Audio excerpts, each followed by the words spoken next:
On refait le coup des marionnettes? Non. Non, en pas fait, joueur. c'est assez délicat à manœuvrer et c'est là que je vois que je suis pas marionnettiste. Donc c'est On, une marionnette. on essaiera plus tard. Ouais, on essaiera plus tard. On va essayer de s'entraîner. Donc chiner donc de vide-grenier le dimanche. Moi j'étais un petit peu aussi me balader à Emmaüs. Alors j'ai trouvé ceci.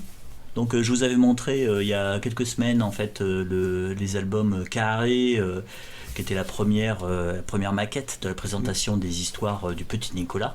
Donc écrite par Goscinny et avec les dessins de Sampé. Et en fait, il faut savoir que toutes les histoires n'avaient pas été reprises dans les premiers albums. Et il y a quelques années, ils ont réédité un premier tome qui était de couleur blanche, oui. Et après, comme ils ont vu que ça avait du succès, ils ont sorti le volume 2, donc avec les histoires inédites du Petit Nicolas. Donc celui-ci, je ne l'avais pas. Donc comme ça, j'ai pu compléter et puis je vais pouvoir les lire tranquillement, quoi. Bah, c'est vrai qu'en fait, je ne savais pas qu'ils en avaient fait autant, en fait. J'étais surpris du nombre. Pour moi, tout avait été édité, mais non. Donc voilà, petit achat Emmaüs, super. Alors ça, je sais même pas où je l'ai acheté, ça c'est Alzheimer. Petit Bob Moran, ça m'arrive de les prendre, généralement j'en ai pas mal en le franc, mais j'aime bien cette maquette, c'est vraiment ceux que je lisais quand j'étais ado. Donc avec le petit marabout. Avec le logo. Bob Moran. Je sais pas si vous le voyez, vous n'allez pas le voir. Non, on voit pas. Donc c'est la signature de Joubert qui faisait les couvertures. Là, vous avez la liste. Les illustrations, c'est Forton à l'intérieur. C'est un peu beaucoup, on les voit. Non, quelques-unes. Ouais, voilà.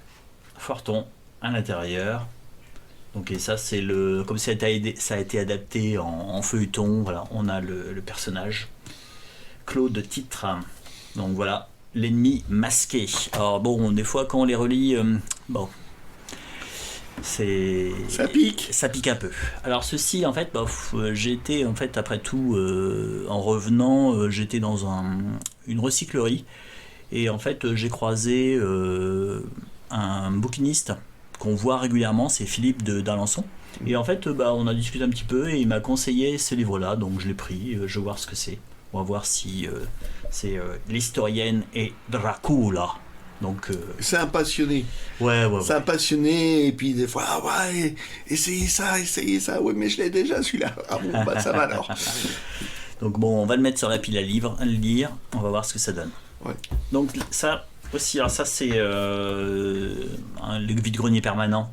C'est les contes de Gripari. Alors Gripari, il a fait beaucoup de contes pour les enfants, et puis j'aime bien cette maquette, cette façon de présenter avec les illustrations, je trouvais ça amusant. Je connais pas du tout. Tu peux pas en dire plus sur Gripari? Et en fait, dans les contes, en fait, il a fait la sorcière de la rue Mouffetard, où en fait il mélange des histoires avec des sorcières. C'est le même? Ouais, je crois que c'est lui, ouais. Ah bon, je pensais que c'était un autre auteur. Et en fait, il mélange en fait dans ce conte-là, il mélange une sorcière qui vit à Paris tranquille. En fait, le marchand de fossé. Et j'aime bien la maquette. J'aime bien cette présentation avec les illustrations.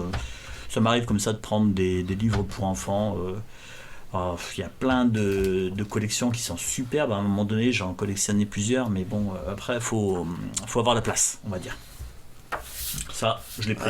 T'as pas un immeuble pour ranger toutes tes collections? Non, pas encore. Alors, ceci, c'est Emmaüs. Je sais pas exactement. Je l'avais vu une fois et je pensais qu'il avait été vendu. Donc, simplement, on avait demandé à Julian Simmons de faire. C'est qui? C'est un écrivain, un journaliste, je crois. Je n'ai pas trop regardé qui c'était. Il se présente ici et donc, en fait, on lui a demandé simplement de rédiger des fausses biographies des personnages de policiers. D'accord. Et donc, ceux-là. Et on a, voilà. Et on a Maigret, on a Miss Marple, Nero-Wolfe, Poirot, Marlowe, Edward Green et Sherlock Holmes. Et donc, il s'est lancé là-dedans avec, là il y a un petit mot de l'illustrateur, Tom Adams, et on a ça. Comment un ermite fut dérangé dans sa retraite. Et donc c'est une jeune femme qui vient déranger Sherlock Holmes pour une affaire intéressante, que Sherlock Holmes juge intéressante. Donc on retrouve Sherlock Holmes et sa fameuse ruche, parce qu'en fait dans le lore, en fait, Sherlock Holmes se devient Apiculteur. merci, apiculteur. Et donc voilà. Elles sont belles les illustrations. Ah, j'ai trouvé ça sympa. J'ai vraiment trouvé ça sympa. Et hop. Donc à la fois ça fait un petit peu gravure, quoi. Ils ont vraiment c'est assez sympathique, hein.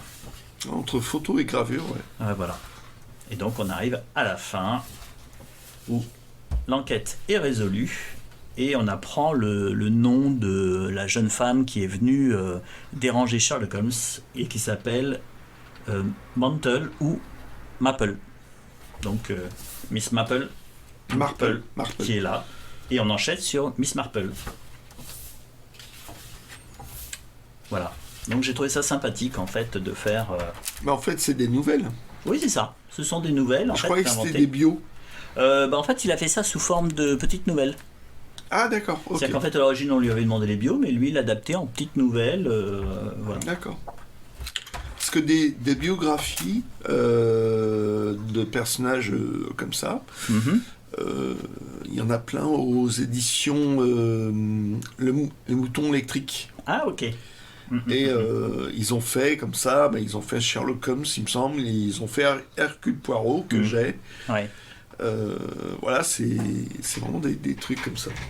Et en fait, ce qui est amusant dedans, c'est qu'il se met en scène aussi l'auteur, comme s'il rencontrait les personnes, quoi, pour les interroger. Voilà, donc c'est. J'ai trouvé l'iconographie assez sympa, l'idée en elle-même, j'ai trouvé chouette. Donc, je l'ai pris. Bah, t'as bien fait. Hop. Alors, ça m'étonnerait qu'on en retrouve un deuxième exemplaire, mais c'est un truc. Pourquoi pas? Pourquoi C'est pas? un truc qui me déplairait pas. Alors ça aussi, j'ai trouvé ça, ce petit jeu de cette famille Tintin. Alors il est scotché un peu dans tous les sens. Ouais. Et, il a l'air complet. Sèche-cheveux. Ah, t'as dégainé le sèche-cheveux tout de suite. On sent que t'étais en train de faire des réparations. Ouais, j'ai fait des réparations. Petit jeu cette famille Tintin, je l'ai pris. Voilà, j'ai pas réfléchi. Mais t'as pas vu ce qu'il y a à l'intérieur? Non, même pas. Bah non, je l'ai acheté, hier. Bon, bah. Faudra regarder Alors, ce qu'il y a dedans. Hein. On arrive au vide-grenier de ce matin. Donc bon, après les trouvailles de dimanche dernier, c'est un petit peu comme si on revient, on sait que ça sera pas la même chose. Alors on savait qu'il y avait Philippe d'Alençon qui était là. Il a mis très très très longtemps à Il va regarder la vidéo. Ouais, c'est vrai. Bah, bonjour Philippe, merci pour les petits cadeaux, les petits trucs que tu nous as trouvés. Et il y a Philippe d'Alençon, donc le bouquiniste, qui nous signale un truc à l'extérieur, donc je bondis, et en fait c'était ceci. C'est simplement tous les cahiers en fait, d'un Gaston, en format italien. Le petit truc, c'est qu'en fait, il n'y a pas la couverture. Et j'ai fait tous les cartons, en fait. Il y avait le geek belge qui était à côté, qui m'a aidé. Ouais. Il y avait un deuxième camion, parce que c'était le camion de Urgent. Mais en fait, c'est un mec qui vide les maisons. Qui vide les maisons. Et donc, en fait, c'est vraiment, tout est mélangé. On a l'impression qu'il remplit les cartons en vrac, et puis il les dépose. Et en fait, voilà. C'est ça, oui. C'est comme ça. Hein. Il range pas, il nettoie pas. Mais bon, les prix sont l'avenant. Et j'ai fouillé tous les cartons. Après, j'ai été le voir. Je lui ai dit que s'il retrouvait le carton, le cartonnage et le reste du livre, qu'il mette de côté. Mais j'ai jamais réussi à le retrouver. Et en fait, c'est l'intérieur du R4, c'est ça? Ouais, non, du 4. Du 4. Du 4. Ouais, c'est pas le 4. Exact, c'est le 4. Ouais, non, c'est Galileo, puisque c'est pas un R. Ouais. Donc c'est l'intérieur du 4. Donc que j'ai trouvé dimanche dernier, mais bon, c'était marrant, quoi. Je n'allais pas le laisser, quoi. Ouais, on laisse pas, quoi. On sait jamais, quoi. Pas. Je veux dire, ça m'est déjà arrivé de voir des personnes qui avaient je sais plus, c'était pour le 3, par exemple, où il manquait un cahier. Bah oui, c'est ça. C'est ça, donc, là. Pour de la réparation, pour compléter un exemplaire. C'est tellement rare que même des bouts, ça peut valoir le coup. C'est comme les Tintins, quoi. Des fois, Oui, on récupère des épaves. des épaves pour en compléter d'autres. Donc voilà, j'ai trouvé ceci. Bon, finalement, Philippe a ouvert son stand. Bah, faut dire qu'il chinait en fait, il adore chiner en fait. Ouais. Et c'est super. Il est comme nous. Oh, il est comme nous en fait. Je pense que c'est. Il pouvait pas se résoudre à chaque fois il voyait des stands qui s'ouvraient parce que certains arrivaient plus tard. Ouais, ce matin, ça a mis vachement de temps à s'ouvrir. Hein. Oui, D'habitude, totalement. on arrive, c'est presque noir de monde. Oui. On arrive très tôt toujours, mais ce matin, les couvertures sont restées très longtemps sur les stands. Il y avait des gens à l'extérieur qui arrivaient Ils n'étaient plus tard. pas décidés.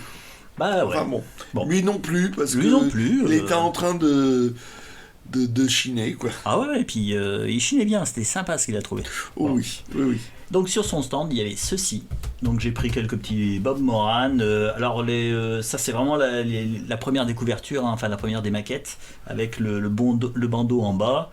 Il y a même celui-ci en fait, je sais pas si vous le voyez, on ne voit pas beaucoup. Ouais. Alors si vous voyez, il y a des légers. En fait ce sont des cahiers, parce qu'en fait ils sont cousus les premiers. Voilà. Donc et c'est comme ça qu'on peut voir. Alors on voit que c'est l'original, parce que vous voyez. Apparaître, est-ce que ça fait apparaître, on voit les numéros et en fait on voit bien que là c'est le 30 et apparaître il y a le 31, donc là c'est vraiment la première édition. Sympathique, il est propre, hein. Ah oui, il est très beau. Il est vraiment très propre. Celui-ci pareil pour il celui-là. est aussi cousu avec des petits cahiers, je sais pas si ça doit pas être des agrafes, je crois oui, on voit les fils ici. Il n'y a pas d'agrafe, ce sont des fils, alors que vous ne verrez pas. Ouais, on voit un petit peu là. Et même chose, hein, vous avez apparaître le 39, alors que c'est le 38 qui est là. Le retour de l'ombre jaune. Bon, là, on est dans le 182. Voilà. Donc là, on voit bien que maintenant, ils sont collés. C'est collé, c'est plus décaillé. Donc, toujours les couvertures de Joubert. Et à l'intérieur. Là, les illustrations sont de Dino Atanasio. Les Bob Moran, c'est un truc qui me tente toujours, mais j'ai pas lu ça quand j'étais gamin. J'ai du mal. Donc, j'ai craqué plusieurs fois, j'en ai pris plusieurs fois. Ça, c'est des jolis exemplaires. Ouais, ils sont propres. Hein. C'est vraiment super chouette. Hop là. Alors j'en lis de temps en temps, des fois j'aime bien, il y a un petit goût de mon adolescence, des fois ça me fait plutôt penser à du Bob Marron qu'autre chose, assez vide. Ouais. Hop, donc il y avait un deuxième vide-grenier, je vous ai annoncé, donc hop, comme on avait un petit peu fait le tour du premier, on a essayé sur le deuxième, qui était tout petit. Mais très sympa. Mais très sympa. Et en plus, ils vendaient des gâteaux maison. Alors ça, c'est génial, quoi. J'étais pratiquement prêt à manger avant de faire le vide-grenier. C'est ce que tu as fait Quasiment. Non, j'ai d'abord fait un tour, puis vite fait, je me suis précipité sur le stand pour manger. Il était bon, c'est sur mon insistance. Hein. Ouais. Le flan au pruneau, excellent. Alors là, je vais le noter pour l'année prochaine, excellent. Et donc il y avait une personne qui vendait à la fois des CD et des vinyles. C'est le même stand où tu as acheté le Bob Dylan d'ailleurs. Oui, et puis les deux BO, et j'ai mal regardé. Bah, c'est pas grave, hein. C'était la fatigue. Voilà. C'est qu'en fait, le geek belge a commencé à regarder les BO. Celle-ci, je lui ai dit qu'elle était sympa. Bon, il l'a pas pris. Je t'ai pas décidé sur celui-là. Et en fait, t'as pas été jusqu'au bout, tout simplement, en fait. Ah la vache. Et puis en fait, il y avait Wanted, une musique de Danny Elfman. Danny Elfman, j'adore. Bah oui, Danny Elfman, en fait, il a fait toutes les BO des films de Burton. Donc c'est lui qui a fait Édouard aux mains d'argent, Sleepy Hollow, tous sauf un. Ah, vas-y. C'est le réalisateur de comment ça s'appelle Conline from Outer Space. Oui, Ed Wood. Ouais. Et il n'a pas fait la BO. Et je crois qu'il y a aussi. Mais elle est bonne aussi. Hein. Ah, oui. J'ai eu l'occasion de l'écouter. Et il y a aussi la comédie musicale qu'il a adapté, le barbier de. Ah, Sweeney Todd. Ouais. Bah, en fait, c'était une comédie musicale, donc. C'est pas. Danny Elfman est bien dedans quand même. Bah, c'est une comédie musicale, mais je crois qu'elle existait avant. Donc je suis pas certain que ce soit Danny Elfman qui l'ait faite. Bon, en tout cas, je trouvais sympa. Ça, c'est un vieux film et la musique est assez sympathique. Mélange musique classique, musique africaine. C'est lié en fait à l'histoire, hein, tout simplement. Et c'est alors René Marc Bini, je sais pas s'il a fait beaucoup de musique, mais ça me dit rien du tout dans le monde de la BO. Bon voilà, de BO, c'était 1€ pièce, donc on va pas bouder son plaisir. Ah non, non, non. Donc en fait, on est revenu quand même sur le premier vide-grenier, parce que il fallait que je ramène le geek belge à sa voiture déjà. Hein. Bon, c'est une bonne chose, c'était déjà une bonne raison. Et puis on n'a pas résisté à faire un petit tour. refaire un tour à l'intérieur. Et en fait, j'ai sur le stand de Toujours de Philippe, il y avait. C'est toi qui me les as montrés. J'étais passé dessus plus tôt. Et ce sont des Viewmaster. C'est-à-dire qu'en fait, je vais ouvrir ça. Ce sont des vues stéréoscopiques. Donc ça simplement, c'est vous regardez dans un appareil. Hop, on va faire une petite vidéo comme ça. Côté jumelle, quoi. Oui, c'est ça. C'est comme si c'était des jumelles. Vous regardez, vous mettez le disque dedans. Ça fait voilà. Ça fait comme des petites diapositives. Et comme en fait, il y a deux images. Il y a une image pour votre œil gauche, une image pour l'œil droit. Et que ce ne sont pas exactement la même image, il y a un effet de 3D. Et donc en fait ça c'est le système Viewmaster. J'en ai pas beaucoup parce que c'est un petit peu plus ancien. Moi j'ai beaucoup de Lestrade et de Bruguière. Mais je vais faire une petite vidéo toute rapide tout simplement pour vous montrer les machines. Comme ça ceux que ça intéresse pas, ils sont pas obligés de le voir. Mais là j'ai Pékin, là j'ai Monaco. J'hésite à prendre Monaco, c'est parce que je crois qu'il commençait à être tard et que bon, c'est bon, j'avais. C'est l'heure où t'es blasé. Ouais, c'est ça. Il y a toujours une heure blasé, puis, sur les vides-greniers. C'est un peu mon insistance. Je dis prends-le quand même parce que je suis sûr que t'allais regretter après. Ah, j'ai laissé le Vatican quand même. J'ai laissé le Vatican. Et si ça se trouve, il y avait des choses pas mal dans le Vatican. Bon, voilà.